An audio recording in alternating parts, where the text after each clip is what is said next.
জয়পুরহাট উপজেলার আক্কেলপুর উপজেলার ঐতিহ্যবাহী গোপীনাথপুর মেলায় অন্যান্য বছরের মতো এবারও বসেছে বিশাল পশুর হাট। দোল পূর্ণিমা উপলক্ষে আয়োজিত ৫ শতাধিক বছরের পুরনো এই মেলার অন্যতম প্রধান আকর্ষণ মহিষের হাট।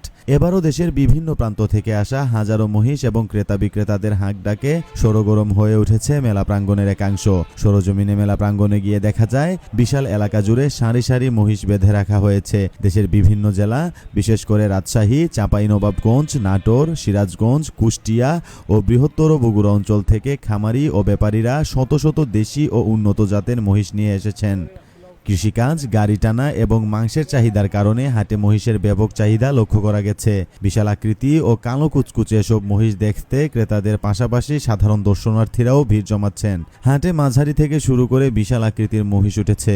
আকার, ওজন ও জাত ভেদে প্রতিটি মহিষ ১,২০,০০০ টাকা থেকে শুরু করে ৩ থেকে ৫ লক্ষ পর্যন্ত বিক্রি হচ্ছে।